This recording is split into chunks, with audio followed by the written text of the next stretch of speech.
Cheksizlik 8, 8. Balki nimani gapi bor-ku Chingizni. Nima edi? Rost, ya'ni oq qora bo'lib, qora oq bo'lib chiqsa-chi, bir narsa bor-ku.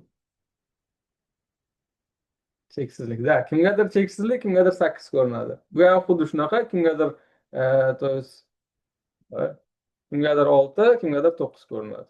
Endi har bir bizga ko'rinayotgan natijamiz biza qaysi tomondan ko'rishimizga bog'liq. Ya'ni qaysi tomondan biz o'sha nimaga qarayapmiz, natijani kutyapmiz. Aynan tradingda bu narsa juda ham kerak bizga. Ko'pchilik treyderlarni asosiy qiladigan katta shu yo'qotishlardan biri o'sha ya'ni asosiy yo'qotishga sabab bo'lishidan biri bu o'sha katta daromad ilinjida bozordan nimadirlar kutishi. To'g'ri, hammaga daromad ko'rinadi. U katta lotda ochadi yoki katta risk qiladida, unga faqat daromad ko'rinadi. Take profitini qo'ysa, tam $15,000 yoki tam $18,000 yoki $10,000 yoki $1,000 kimgadir, kim $5,000 o'sha take profitga borsa shuncha daromad qilar ekanman degan asosiy birinchi ko'rinadigan sifrasi mana shu. Yoki 8 yoki cheksizdan ko'rinishi, ya'ni cheksiz ko'rinishi bu shu katta daromad ko'rinishi. Lekin bu zararga kiradigan bo'lsa, stop oladigan bo'lsa, stop qo'ymaydigan bo'lsa, nima yo'qotadi bozordan? Aynan 8 ko'rinishi uni esdan chiqib ketadi. Ya'ni cheksiz ko'rinadi bozorga, lekin 8 ko'rinishi esdan chiqadi. Yoki 6 ko'rinadi bozorda va 9 ko'rinishi esdan chiqib ketadi. Shuni hisobiga har doim bozorda biz qaysi tomondan qarashimizga bog'liq bizni qanchalik ishlashimiz. O'sha uchun biz ikki tomonni ham har doim hisobini olishimiz kerak. Ko'pchilikda bo'lgansizlarda, misol uchun o'xshab qolgan bitimlaringiz bo'lsa, yaxshi chiroyli o'xshagan bitimlaringiz bo'lsa, siz kattaroq risk qilsam bo'lar ekan, kattaroq lot ochsam bo'lar ekan degan fikr kelgan. Hammada kelgan, menga ham kelgan, boshqasiga ham hammada keladi bu narsa. Kelgan va o'sha holatda biz cheksizlikni ko'ramiz, 8 ni ko'rmay qolamiz. Хорошо, tekka bormasdan stopga kelsachi degan savolimizni bermay qolamiz. Shuni hisobiga bitta Ulug'bek akam kim edi, hozir aytdilar, sherigim bor, kichkina qadam bilan chiqib birdaniga slip qiladi yoki katta qulaydi. Xuddi shu tartibda. Nima uchun? Kichkina qadam bilan birinchi 8 ko'rinadi, kichkina qadamlar bilan chiqadi, keyin birdaniga cheksizlikka aylanib qoladi bu ko'rinishi. Nimani hisobidan desa, eyfariyani hisobidan. Ya'ni siz tradingga kiryapsiz, savdo qilyapsiz, 5-6 ta bitimiz o'xshashni boshlayapti. Uje siz nima qildingiz? Eyfariyaga berilib, uje ishonch, o'zingizga bo'lgan ishonch oshyapti-da, siz bozorga xato qilishni boshlayapsiz. Tradingda daromadga chiqishning asosiy faktoridan biri sistemaga amal qilish. Bo'ldi. Boshqa narsa вообще kerak. Siz narushение sistema sizga yoki yaxshi daromad keltirishi mumkin, yoki kattagina zarar keltirishi mumkin. O'shanga tayyor bo'lsangiz, mumkin narushение qilishingiz, ya'ni sistemani buzishingiz mumkin.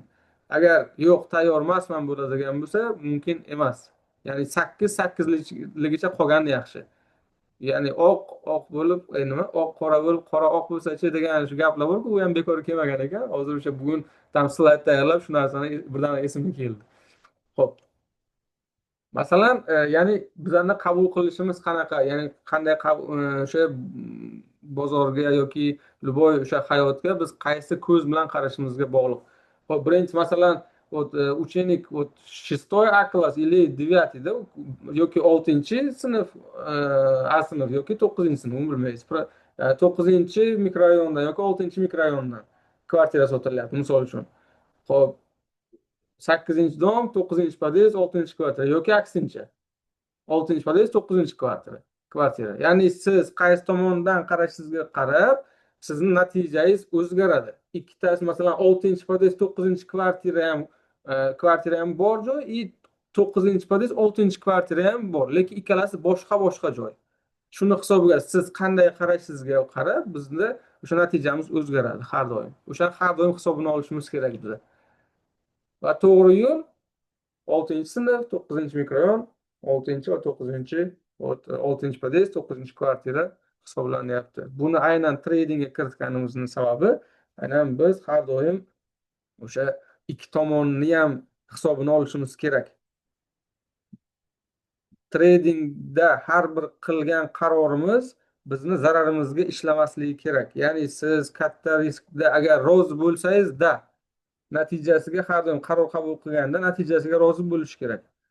Ko'p holatda treyderlar nima qiladi? Ожидание deydi. Ожидание никогда не оправдывается deydi. Chunki biz kutamiz katta daromad qilishni, lekin o'xshamay qoladi o'sha holatda.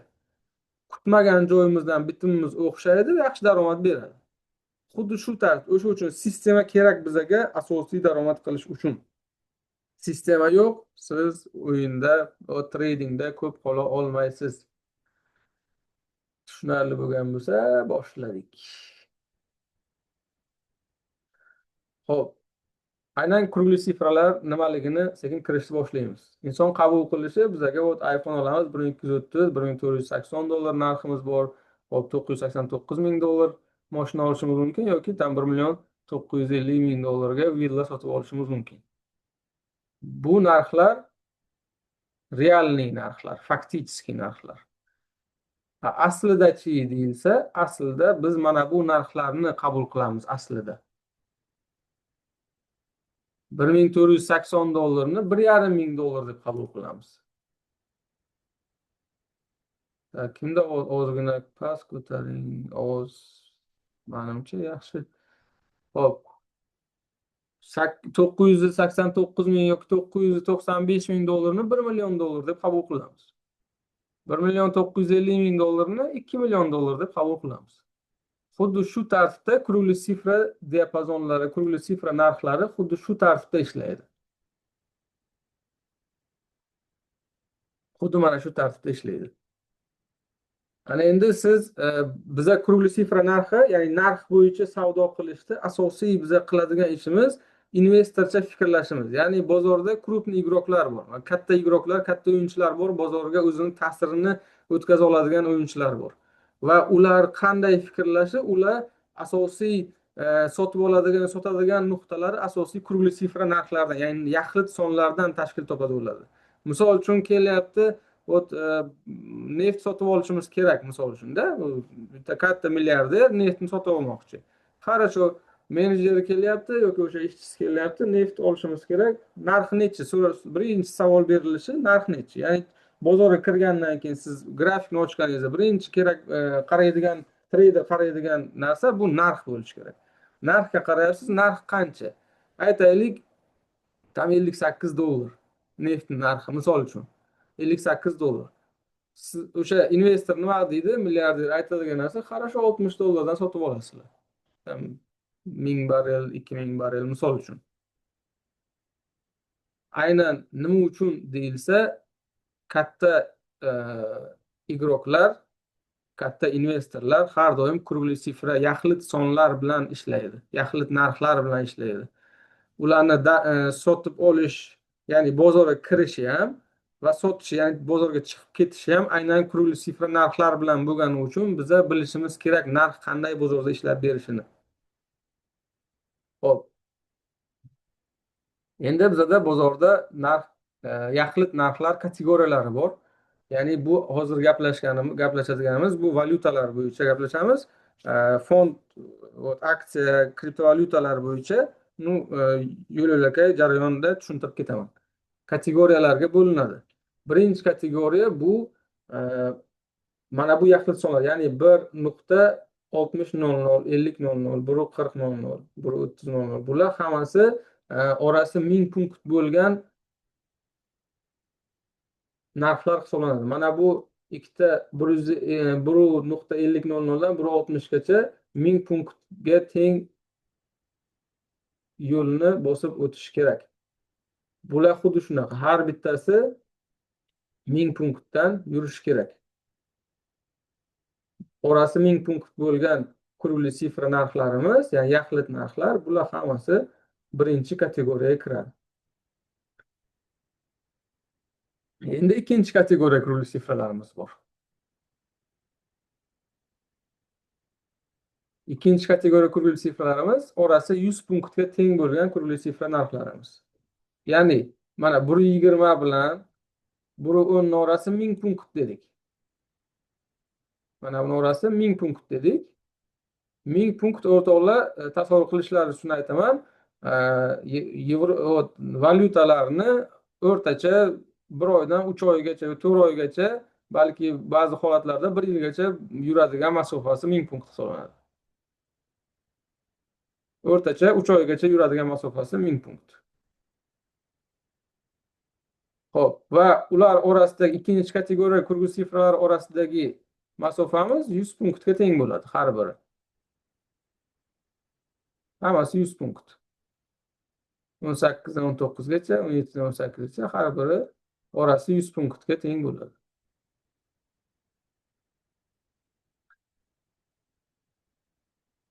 Xo'p, buni oladigan bo'lsak, bu mana bu kichik anaqa nima? Первый sort, mana bunisi высший sortga o'xshaydi-da. Ya'ni bu oliy nasabli, bu ozgina nimaroq. Bu oqsuyak, bu oddiyroq, короче, shunaqaroq. Undan tashqari 3-kategoriya kurli sifra, bu psixologik sifra ham deydi buni. O psixologik sifralar aynan mana bu ko'rinishdagi sifralar hisoblanadi. 122, 22, 119, 99, 88, 66, 66, 55, 55. Hammasi bular nima? Psixologik sifra deydi bularni. Bular psixologik sifra, ya'ni 3-kategoriya. Bu bozorda bu ham ishlab beradi asosiy holatda. Eng asosiylari mana bu ikkita kategoriyaga biz e'tibor qaratishimiz kerak bo'ladi. Birinchi va ikkinchi kategoriyalarga e'tibor qaratishimiz kerak bo'ladi. Xo'p, hozir shundoq grafikda ko'rib chiqamiz. Grafikdan oldin bitta. Aha. Xo'p, endi men grafikni ochib olaman. Sizlarga поделиться. Xo'p, grafik ko'rinyaptimi? Menimcha ko'rindi.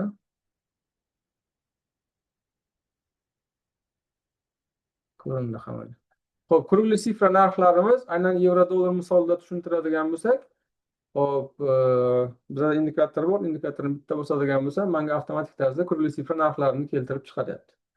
Xo'p, bu yerda 1.16.00, 1.17, 1.18.00 kurli sifralarimiz bor. Aynan bularni reaksiyalarini ko'radigan bo'lsangiz, prosta hech narsa chizmadim, bozorni analiz qilganim yo'q, analiz qilmadim, bozorni boshqa hech narsa qilganim yo'q, faqat kurli sifrani tashlaydigan bo'lsam, o'zini reaksiyalarini ko'rishingiz mumkin. Mana aynan narxlar bo'yicha qanchalik reaksiyalari bor. Ложный пробой, mana yetib kelmagan joylari ham bor. Xo'p, mana bu yerda chiroyli o'zini reaksiyalari bor. Mana 16 bo'yicha reaksiyalarimiz bor. Aynan kurli sifra bo'yicha ishlab turib ham yaxshi daromad qilish mumkin bozorda. 4 bo'yicha qo'yadigan bo'lsam, mana 18 dan qaytganini qarang. Boshqa hech narsa chizganim yo'q, bozorga boshqa narsa qilganim yo'q. Prosta kurli sifra narxni tashladim, narxni o'zi menga gapiryapti bozorda. Qayerlarda qanday reaksiya berayotganligini o'zi gapiryapti mana. Xo'p, bu yerda bor ideal reaksiyalarimiz. Bu yerda bor ideal reaksiyalarimiz. Mana bu yerda narxni qaytgan reaksiya joylarini ko'radigan bo'lsangiz, aynan kurli sifra diapazonlari yoki kurli sifra narxlaridan iborat bo'lyapti. Bu istoriya bilan ko'rib chiqadigan bo'lsangiz, har bitta reaksiyalari mana aynan narx bo'yicha uchib ketgan.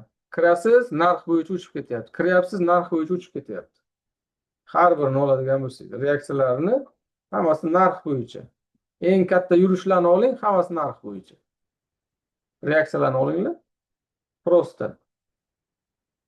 Buni o'chiramiz. Endi buni ko'rib chiqadigan bo'lsak, bu hammasi ikkinchi kategoriya kurli sifraga kiradi. Nima uchun deyilsa, orasi 100 punktdan har birini. 19 dan 18 gacha mana 1000 pips bo'ladi, bu 100 punktga teng bo'ladi. Xuddi shunaqa 100 punktga teng bo'ladi.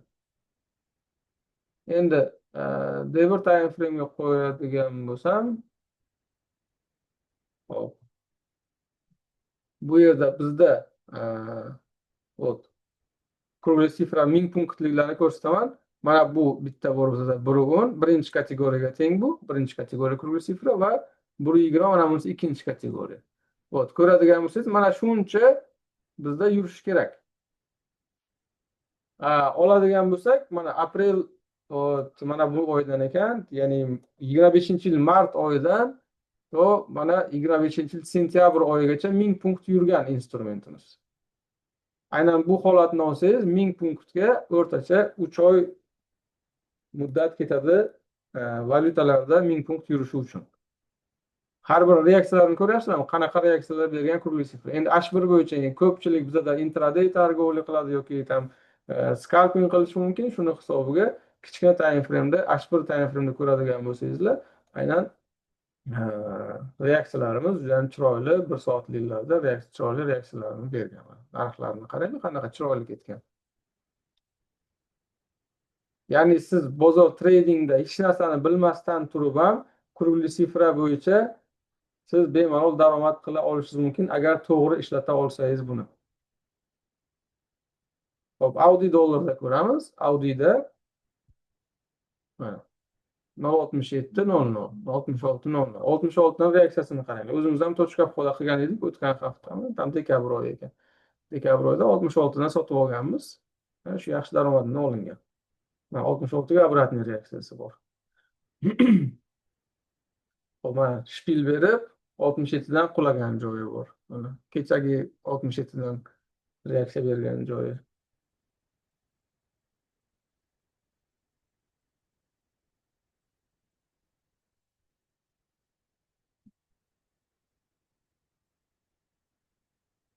Xo'p, qoida bo'yicha olinadigan bo'lsa, birinchi kategoriya kurli sifra 1 nuqtadan keyin bitta son bo'lishi kerak. 00 bo'lishi kerak qolgani. Ya'ni bitta son noma'lum son, balki 6, balki 5, balki 4 yoki 0 bilan boshlansa ham xuddi shunaqa. 0 butun, bitta son, 00 narxlar bular birinchi kategoriyaga teng. Ikkinchi kategoriyaning qoidasini yozadigan bo'lsak, 1 nuqtadan keyin ikkita son bo'lishi kerak, ikkita noma'lum son va 00 bo'lsa, bu bizaga ikkinchi kategoriya kurli sifra. Yoki 0 bilan boshlansa 0. Undan tashqari, hop, yana qatnashgan paralarimiz bor. Yana qatnashgan paralarda nuqtagacha bo'lgan sonlar olinadi. Misol uchun 149 00 bu ikkinchi kategoriyaga teng. 150 00 bu birinchi kategoriyaga to'g'ri keladigan kurli sifra. Misol uchun 165 bo'lishi mumkin. Nuqtagacha bo'lgan son. Nuqtadan keyingi sonlar hisobga olinmaydi. Asosan nuqtagacha bo'lgan sonlar hisobga olinadi yana qatnashgan paralarda. Xohlasangizlar keyin ko'rsatib beraman buni ham. Mana endi kurli sifra shu joyida ras bitta informatsiya berib ketaman. Tilla bo'yicha kurli sifra qanday ishlashini. Ko'p joylarda buni bermaganmiz. Bu aslida yopiq ma'lumot hisoblanadi. Ya'ni kurslarimizda o'tiladigan, baribir biz reklama qilib ketishimiz kerak-ku. Kurslarimizda o'tiladigan ma'lumot bu. Aynan tilla bo'yicha o'zini kurli sifrasi bu alohida. Bu faqat valyutalarga tegishli. Tillada boshqacha bo'ladi. Tillada qanaqa bo'ladi? Hozir misol uchun tillaning narxi aytaylik 46 mingmi? Mayli, 4500 dan boshlaymiz. 45.00 bu birinchi kategoriya kurli sifra. Ana endi keyingi holatlar, keyingi qadamlar qanday bo'ladi? 45.05 bo'ladi. Yozib olinglar, bularni kerak bo'ladi sizlarga. 45.15 bo'ladi.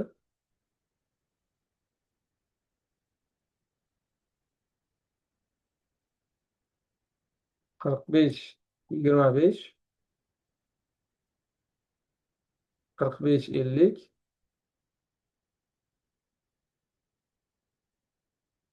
45.75 va 46.00. Xuddi shu tartibda ketadi yana 46.00, 46.05,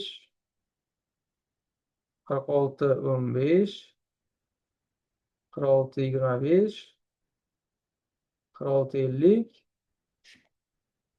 46.75 va 47.00. Xuddi shu tartibda bizlarni tillada kurli sifralarimiz ketadi. Nima qilasiz? Informatsiya berilyapti, informatsiyani olasiz, bugun yozib oldingiz. Buni tekshirish kerak ekan. Chunki bizlar kecha boshlanishda aytdik-ku, 6 mi 9 mi dedik. xuddi shu tartibda siz har bir olingan informatsiyaga, har bir olingan bilimga siz uni tekshirish kerak. Tekshirish uchun nima qilasiz? Grafikni ochasiz, narxni tashlab chiqasiz. Xuddi shu narxlarda qani haqiqatdan bu qanchalik ishlab berganligini ko'rishingiz mumkin bo'ladi. Mana shu tartibda keyin tekshirib chiqasiz, qani ishlab berganmi yoki yo'qmi. Ya'ni bergan informatsiyasi to'g'rimi yoki noto'g'rimi? O'sha joyini ketasiz. Endi bozor strukturasi nimalardan tashkil topgan? Bozor strukturasi o'zi oddiy. Ya'ni любой bozorni oladigan bo'lsak, forex bo'lsin, kriptovalyuta bo'lsin, fond bozori bo'lsin, tovar xomashyo birjasi bo'lsin, boshqasi bo'lsin, bozor strukturasi bir xil. Ya'ni bozor strukturasini biladigan bo'lsangiz, siz bemalol любой bozorda siz daromad qila olishingiz mumkin bo'ladi. Endi bozor strukturasi o'zi 4 ta narsani tashkil topgan. Ya'ni birinchisi накопление, kimdir range deydi, kimdir flat deydi, kimdir konsolidatsiya deydi, divergensiya, bir nima deydi, har xil nomlab tashlangan. Bu накопление bo'ldi. Ya'ni yig'ilish. O'sha joyda narx yig'ilib qolishi bu накопление deyiladi. Ikkinchisi impulsli harakat. Ya'ni impulsli движение deymiz. Impuls harakati mana bunaqa o'sha chiroyli o'suvchi harakatlar. Impuls bilan impuls harakat boshqa narsa. Shuni adashtirib olmanglar. Impuls bu impulsning switchi bo'lishi mumkin. Tam bitta impuls beradigan switchi, lekin impuls harakat bu o'zining qoidasi bor. Necha kun davom etish kerak, qancha bo'lishi kerak, qanday holatlarda biz impuls harakat deya olamiz, qaysi holatda impuls harakat deya olmaymiz. O'sha joylarda impulsli harakat bu alohida. Tushuvchi va o'suvchi bo'lishi mumkin. Xo'p, undan tashqari откат va retestlar. Ya'ni bozor strukturasi nimadan tashkil topgan dedik? Накопление, impulsный движение, откат va retest. 4 ta narsadan iborat o'zi aslida. Xo'p, bu o'sha откат retest joylariga поддержка сопротивления kimdir biladi, support rezistensiyalarni bilasizlar, zerkalniy retestlarni, aynan uni qoidasi bo'yicha ishlatish u boshqa narsa. Support rezistensiyani men ko'p e'tibor berdim. Boshqa treyderlar ko'p kurslarda qiziqib ko'ramiz, boshqa qilamiz. Qanaqa bilim berishiga yoki nimalarni vaqtida ham ko'p kurslarda o'qiganmiz. Shuni hisobiga support rezistansiyani ko'pchilik treyderlar tushuntiradi. Misol uchun deydi, rezistans bo'lsa, ya'ni qarshilik zonasi bo'lsa, shuni ham yorib o'tadi, bu supportga aylanadi, shu yerdan sotib olasan. Хорошо, sotib olish bu to'g'ri. Idealniy точка входа bo'ladi. Zerkalniy retest. No taraf bor. Qaysi holatda mumkin, qaysi holatda mumkin emas degan joyini hech kim aytib ketmaydi. Men ham aytmayman, to'g'risini aytsam hozir. Lekin bizda bor bu narsa. Ochiq manbada berilmaydi, lekin ishlab beradimi, idealni ishlab beradi, faqat qaysi holatda mumkin kirish, qaysi holatda mumkin emas degan qoidalarni ko'pchilik treyderlar bermaydi. Balki bilmaydi, balki tam bilib turib bermaydi. Unisini bilmadim lekin. Хорошо. Davom etamiz. Endi bizda o'sha, ya'ni katta o'yinchilarning bozordagi harakati aynan kurli sifralar bo'yicha va uning diapazonlari bo'yicha bo'ladi. Ya'ni kurli sifra diapazonlarini yozib olinglar. Plus minus 30 punkt deymiz kurli sifra diapazonini. Misol uchun 16:00 kurli sifra bo'ladigan bo'lsa, uni yuqori granitsasi 30 punkt yuqoriga, ya'ni yuqori diapazoni va pastki diapazoni bor, 30 punkt pastga beradigan o'zining diapazoni bor. Ya'ni 1.16.300, 1.15.700 pastki diapazon, yuqori diapazon 1.16.300, 1.15 bo'yicha 1.15.300, 1.14.700 diapazoni bor. Хорошо, savol sizlarga chatga yozasizlar. 1.21.00 kurli siframiz bor. Birinchi savolim, bu qaysi kategoriyaga tegishli va yuqori pastki diapazonlarini chatga yozinglar. Ya'ni savol javob qilaylik, qanchalik tushunyapsizlar.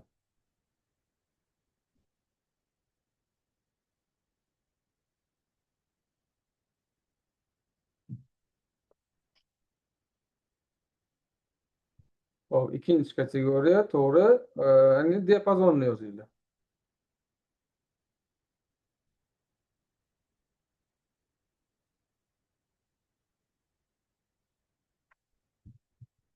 Bir 21.700,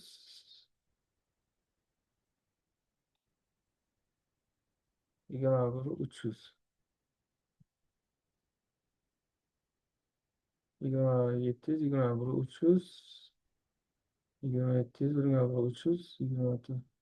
Yo, 3000 punkt, to есть 300 punkt bermaysizlar Husniddin aka. 24.00 emas. 300 punkt beryapsiz bunda. Ya'ni bu 24.00 o'zi alohida kurli sifra u. Hop, 27, 21, 300 pastki diapazon to'g'ri. Xo'p, ikkinchi kategoriyaga kiradi. Nima uchun desa, nuqtadan keyin ikkita son bo'lyapti. Agar bitta 20.00 bo'lsa, u birinchi kategoriya bo'ladi.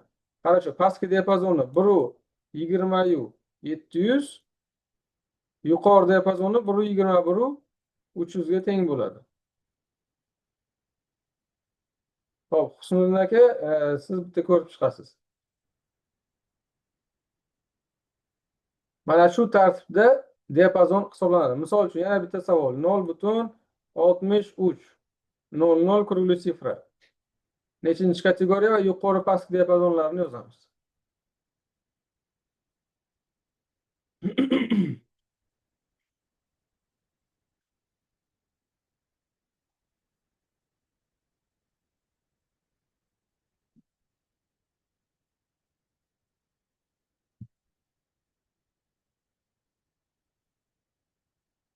Ikkinchi kategoriya 60 300, 63 700. 62 700 emasmi? Tak, 60 300, 62 700. Zo'r.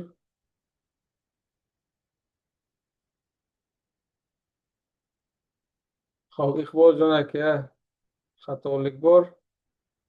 Yuqori 60 300, 62 700. Tak, xarash, da, to'g'ri. Ketdik. Yuqori diapazonimiz 63 600. Elbek aka, ko'rib chiqamiz boshqatdan.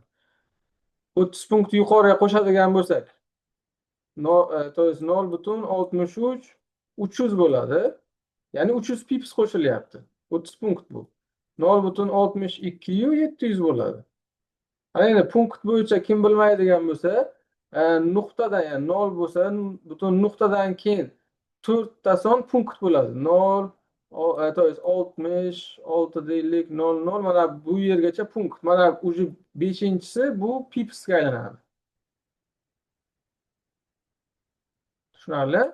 O'sha uchun agar 0.67 bo'ladigan bo'lsa, mana bu yerda 100 punkt qo'shiladi. Mana 100 punkt qo'shiladi. Shuni hisobiga 67.00 boshqa kurli sifraga aylanadi.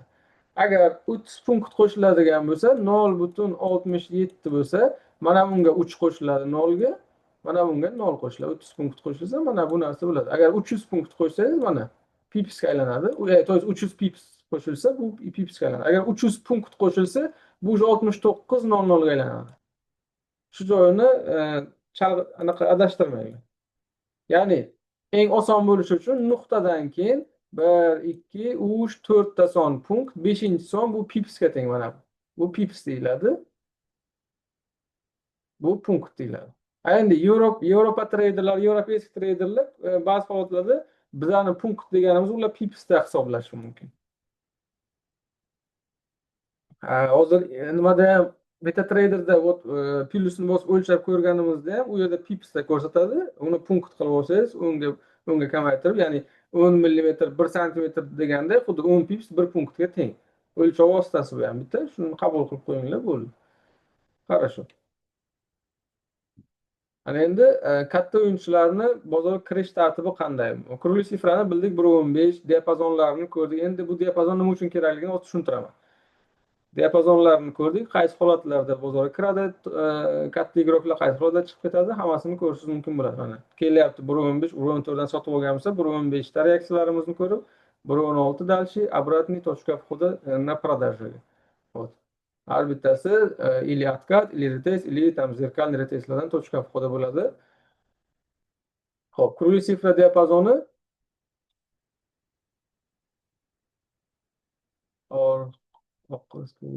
ko'rinmayapti. Хорошо. Xo'p, kurli sifra diapazonlari bizga nima uchun kerak? Xo'p, diapazonni bildik nimaligini. Mana 30 punkt ekan, хорошо, plus minus 30 punkt yuqori diapazon, pastki diapazonimiz bor ekan. Хорошо, bildim nima uchun nimaligini. Qarang, nima uchun kerak endi bu savol beramiz o'zimizga. O'rgandim 30 punktiga nima uchun kerak deyilsa, birinchisi bu stop loss qo'yish uchun kerak. Ya'ni stop loss qo'yishda aynan kurgli sifra bo'yicha kirganingizda sizga stop loss qo'yish uchun kerak bo'ladi bu diapazoningiz. Ikkinchisi tochka vhoda uchun, ya'ni kirish uchun. Va uchinchisi bozor yo'nalishini aniqlash uchun. Ana endi stop loss qo'yish uchun nima uchun kerak? Hop, markerni qizilini oq qilsak bo'ladimi? Bo'ladimi shunday oq rang?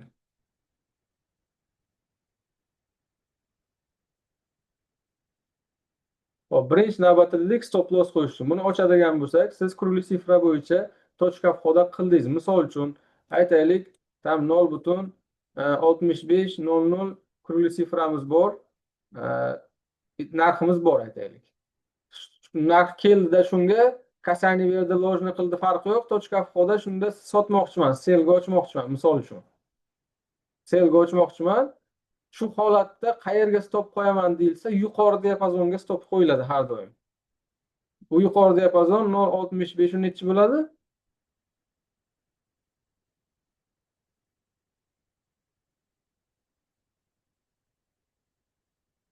0.65 300 bo'ladi to'ppa-to'g'ri. Mana shu joyda meni stop lossim turishi kerak bo'ladi agar men kurli sifra bo'yicha kiradigan bo'lsam. Keyin mana bu biza daromadni olishimiz mumkin bo'ladi. Yoki shuni teskarisi, aytaylik 1.2200 kurli siframiz bor. Hop, narx pastga tushib kelyapti. Shu yerga kasani berdi yoki lojni qildi. Shu yerdan sotib olmoqchiman, buy. Sotib olmoqchiman. Stopimni qayerga qo'yaman desa, pastki diapazoniga qo'yaman stopni. Necha bo'ladi pastki diapazonimiz? 21.700 to'ppa-to'g'ri. 1.21.700 mani pastki diapazonim bo'ladi, chunki bu 30 punkt bo'lishi kerak orasi. Mana shu tochka stop joyimiz mana shu uchun kerak bo'ladi. Ya'ni diapazon stop qo'yishim uchun kerak bo'ladi shu holatda. Ko'p holatda treyderlarni ko'rgansiz, o'zlaringizda ham bo'lgan, stopni olib siz aytgan tomonga ketib qolgan. To'g'rimi? Siz aytasiz, stopni oladi ketadi, men aytgan to'g'ri. Stopni oladi, men aytgan tomonga ketadi deydi. Nimadan deyilsa, bozorda noto'g'ri stop qo'yganingizdan bo'ladi. Katta yoki kichik stop loss bo'lmaydi. Qoidani yozib olinglar. Katta yoki kichik stop loss bo'lmaydi. To'g'ri yoki noto'g'ri stop loss bo'ladi. Ya'ni правильный или неправильный stop loss bo'ladi. Ya'ni aynan правильный stop loss, ya'ni to'g'ri stop lossimiz aynan kurli sifra bo'yicha kirganingizda 1.21.700 bo'lishi kerak. Sotib olganingizda. Любой tam kurli sifra bo'yicha kirganingizda. Tushunarli? Ana endi tochka vhoda uchun deylik. Tochka vhoda uchun nima uchun kerak diapazon deyilsa, diapazon ichida tochka vhoda bersa ham stop loss har doim kurli sifra bo'yicha qo'yilishi uchun. Ya'ni nima demoqchiman? Kurli siframiz bor. 18.00. Endi darsni savol-javob tarzida o'tamiz. Yuqori diapazonni aytinglar, pastki diapazonni aytinglar. 1.18 ni. 18.300 ga bitta javob keldi. 18.300 ekan. 18.700. 18. Aha. Xo'p, Elbek tushunarli, ha? Zo'r, Iqboljon aka zo'r. Xo'p, 1.18.300 mani yuqori diapazonim bo'ladi. Pastki diapazonim 1.17.700 bo'ladi. Ana endi хорошо, bildik diapazonni. Ana endi nima uchun kerak desa, tochka vhoda uchun kerak dedik. Misol uchun narx keldi.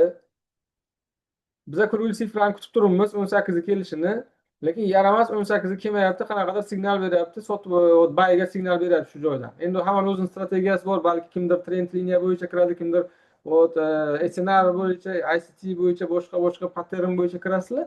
любой точка входа qilganlaringizda qilayotgan точка входа signal beryapti bayga shu yerdan. Misol uchun bay lekin diapazonni ichida beryapti mana. Diapazonni ichkarisida.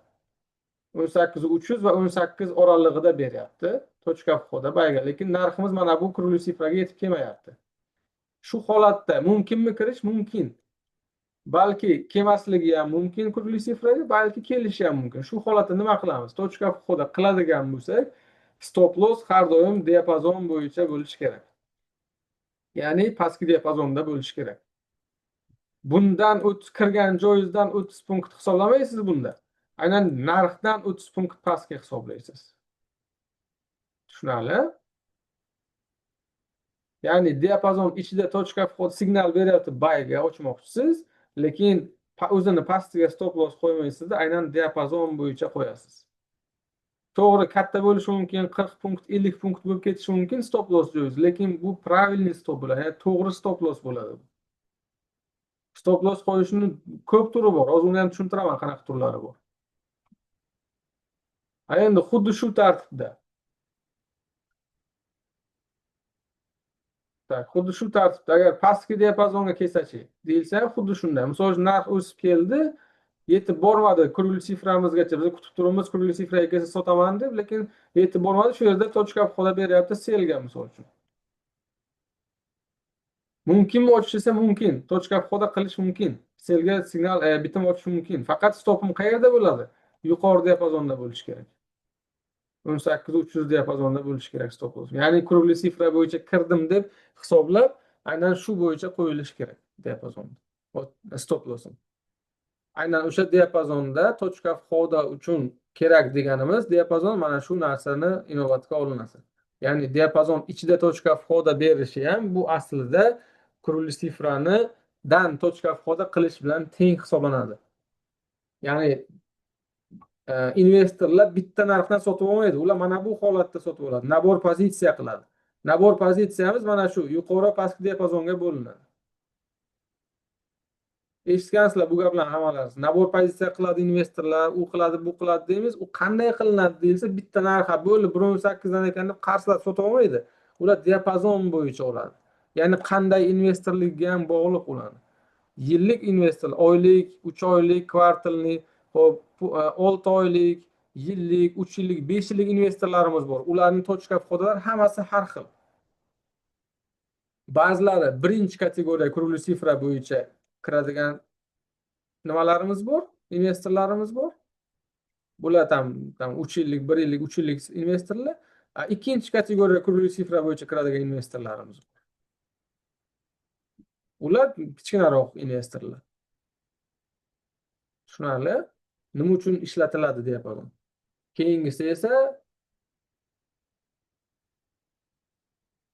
keyingisi bozor yo'nalishini aniqlash uchun dedik. Stop loss tushunarli, 30 punkt qo'yamiz. точка входа tushunarli, diapazon bo'yicha точка входа qilganda va bozor yo'nalishini aniqlash uchun. Yo'nalishni qanday aniqlanadi deyilsa, endi bu juda ham katta mavzu o'zi, investorskiy mishleniya mavzusida o'tiladi. O'rta prosta informatsiya berib ketaman. Diapazondan qaysi tomonga yopilishiga bog'liq bozor. Ya'ni 1.2500 kurli siframiz bo'lsa, yuqori diapazoni 1.25 300, pastki diapazon 1.24 700 bo'ladigan bo'lsa, bozor mana shu diapazondan qaysi tomonga yopilishiga bog'liq.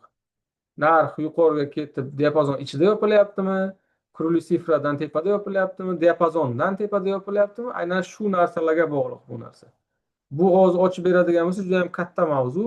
O'shuning uchun bunga informatsiya berib ketaman. Xuddi shunaqa bozor yopilishi, shu diapazonni qayerda yopilganiga biza keyingi harakatlarini yoki mana bu o'suvchi tushuvchi harakatlarni bu mana shu holatdan biza prognoz qilishimiz mumkin bo'ladi.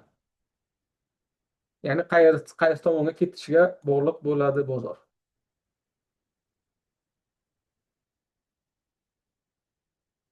Xo'p, ana endi yana bitta informatsiya berib ketaman. Mayli. Xo'p, kurli sifrani faqat sizlar ichlaringizda nimada ishlaydiganlar bor? Xo'p, kriptovalyuta bo'yicha ishlaydiganlar bor. Fond bozori bo'yicha ishlaydiganlar bo'lishi mumkin. forex bo'yicha ishlaydiganlar forexni tushunarli bo'ldi. Valyutalarga qanaqa kurli sifra ishlatiladi. Ana endi fond bozori yoki kriptovalyutada, masalan, kriptovalyutani oladigan bo'lsak, tam 15 mingdan ortiq coinlar bor hozirgi kunda. 15 mingdan ortiq coinni har birini kurli sifra qanaqa holatda bo'lishini bilish uchun eng zo'r variant nima qilasiz? Bozorni ochasiz, o'zingiz o'sha periodичностьni yaratasiz. Ya'ni o'zingiz o'sha qoidasini yaratasiz kurli sifrani. Qanday qilinadi u narsa? 4 time frame'ga olasiz. Любой coinni. 4 time frame'ga olasiz. Mana bunaqa harakatlar bo'ladi, bozorda misol uchun. Shu harakatlarni ko'rib, har bitta o'zgarish joylarini, narxlarini ko'rib chiqasiz. Shuni isboti bilan bo'lsin. Давайте grafikda ko'raylik shuni. Так. To'xtang, trading view'ni ochib olay.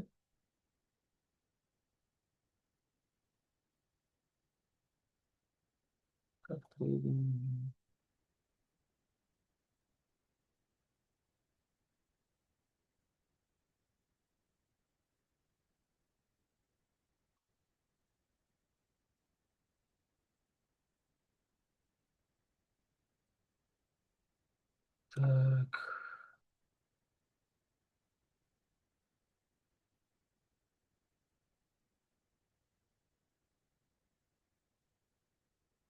Hop, позиция. Вот.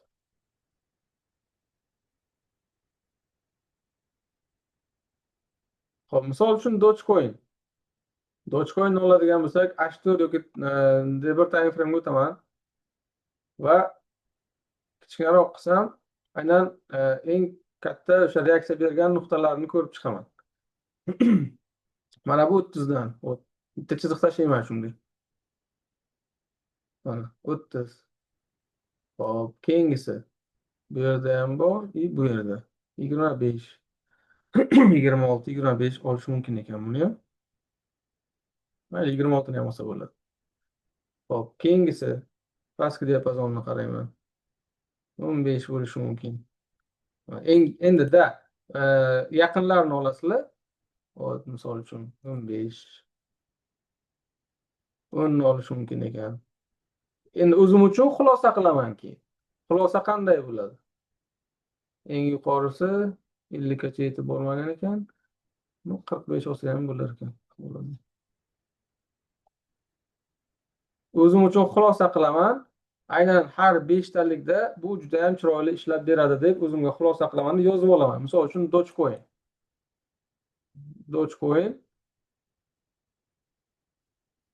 Hop, deyman, kurli sifrasi qanaqa holatda bo'ladi? Misol uchun 01, 010, 015, 020, 025, ya'ni har 5 sent bo'ladimi shunda?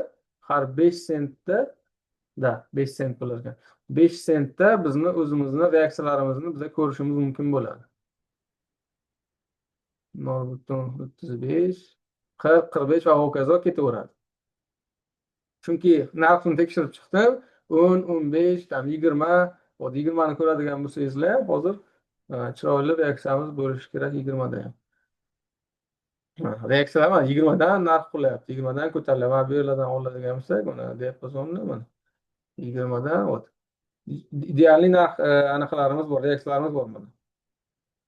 Mana reaksiyamiz bor, mana aynan ko'tarish tush nuqtalari 26, 25 atroflari juda ham chiroyli reaksiyalarimiz bor, aynan kurli sifra bo'yicha. Tushunarli, qanday qilib siz o'zingizni har bitta kurli sifra yoki coin bo'yicha o'zingizni nimani bilib olishingiz. Misol uchun, suyini olishimiz mumkin-da. Hop. Suyini ochdik. Udalit.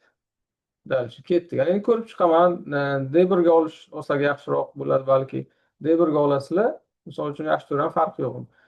Misol uchun pastki diapazonni ko'ramiz. 1.30 ekan. Hop, eng pasti 0.60 atrofi. Hop, 2.00. Chiroyli narxlarimiz bor ekan bu yerda. Dальше ketdik endi. Birinchi minimum mana bu yerda ko'ryapman, 1.30 atrofi. Hop, 1.30. Hop, mana bu yerda 2.00. ikkinchisi mana bu. Endi bu yerdan oladigan bo'lsak mana. Ya'ni ikki krugli siframiz. Hop, bu yerdan oladigan bo'lsak 440 to'rtni olishimiz ham mumkin ekan. 400 ya'ni 01larni ham olishimiz mumkin ekan. Eng pastki joyi 0.50 yoki 0.60. 0.50 ham juda ham chiroyli narx. Bo'p. Ko'rganmisizlar, endi o'zlari uchun nima qilamiz? Xulosa qilamiz. Balki 0.1 dan, ya'ni 10 sentdan ham olishim mumkin ekan, qoida qilib. Katta investorlar uchun 50 sent olamiz. Xo'p, katta investorlar uchun 0.50, 1, 1.50, 2, 2.50 bu katta investorlar uchun. Kichkinalar uchun, bizga o'xshaganlar uchun, yo treyderlar uchun 0.1 bilan olsak ham bo'lar ekan.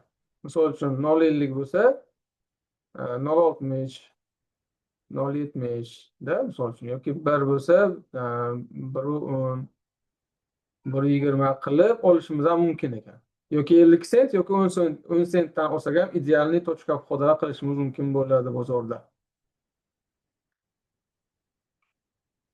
Xuddi shu tartibda любой bitta yoki nimani olsangizlar, fond bozorida aksiyani olasiz, aksiyani eng katta harakatlarni ko'rib chiqasiz, qayerlardan qanaqa, qaysi narxlardan harakatlar bo'lgan.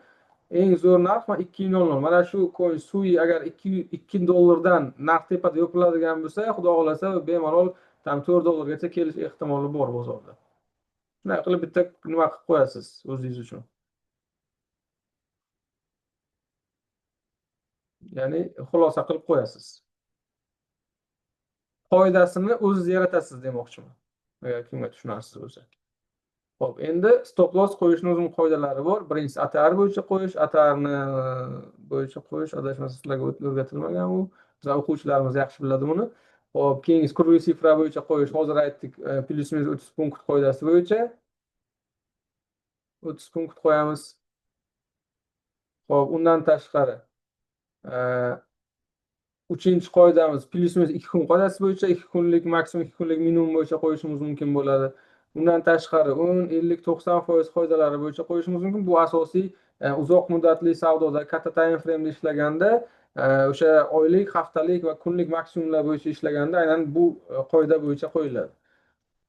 Xo'p, keyingisi va oxirgisi o'sha depozit bo'yicha. Ya'ni siz depozitga nisbatan qancha risk qilishingiz, точка входа qilganda ba'zilar depozit bo'yicha qilish mumkin, ba'zilar ham kunlik risklarni alohida qilish mumkin.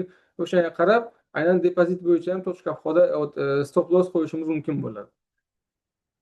Ba'zi holatlarda stop qo'ymaydigan, o'zi stop qo'ymasdan ham ishlashni o'zini qoidasi bor. Ko'pchilik bilmaydi uni. O'shani hisobiga ham katta summalar yo'qolib ketadi. Aslida anaqa marjasini hisobga olinadi.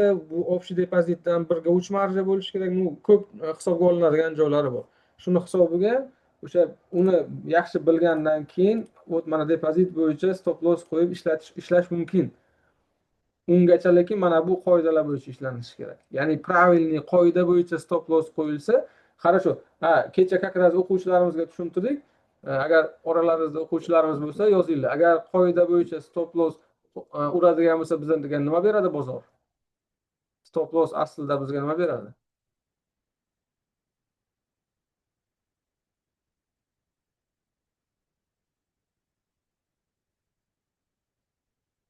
Kuch beradi debdilar hamidlar. Yo'nalish beradi. Trend o'zgarganda yo'nalish narxlaymiz to'ppa-to'g'ri. Bozor направленияsi o'zgarishini to'ppa-to'g'ri. Ya'ni yo'nalish beradi. Ya'ni siz qoida bo'yicha точка входа qildingiz, stop lossni qoida bo'yicha qo'ydingiz, ATR bo'yicha bo'lishi mumkin, круглый sifra bo'yicha bo'lishi mumkin, 2 kun qoidasi bo'yicha bo'lishi mumkin. Lekin stop oldi. Хорошо, stop oldi, stop sizga nima beradi? Bozorni keyingi yo'nalishini beradi. Ya'ni qoida bo'yicha stop oldingiz degani, bu bozor yo'nalishi o'zgardi. O'sha joydan yana boshqatdan обратный точка входа qilib, sen zararingni 5 barobar ko'proq daromad bilan olishing mumkin degan bizga o'sha qoidani beradi bozorimiz. Hop. Ana endi ko'p holatda stop loss olib keyin ketadi deyilsa, aynan noto'g'ri stop qo'yganligi hisobidan bo'ladi.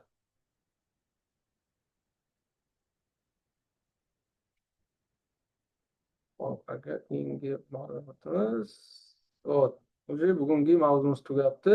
Mana endi bitta savol javob o'tkazamiz. Aynan bugungi mavzudan kichkina mavzu, juda ham chiroyli mavzu, lekin o'zimga yoqadi. Har doim tochka kodalarim ko'p holatda kurli sifra bo'yicha bo'ladi. Ya'ni kurli sifra diapazon, kurli sifra narxlari, kurli sifra diapazonlari aynan bozorni bizlarga chiroyli qilib yurishi uchun, tochka vhoda qilishimizda уверенный tochka vhoda uchun juda ham yaxshi kerak bo'ladi. Ha, Parij, Turkiyami? Buni ham Parijmi o'sha shu tarafdan ish qilib. Kecha Maldiv dedim dedi-ku. Так, хорошо. Shu tartibda amalga oshiriladi turli sifralarimiz. Atr bo'yicha xudo xolasa keyingi vebinarlarda aytib beramiz. Atr bo'yicha stop loss qo'yishni. San Fransisko. Ha, o'sha tarafdaman. San Fransisko degan kvartiradaman deydi-ku. Hop, zapisni o'chirib qo'yaman agar savollarimiz bo'lmasa.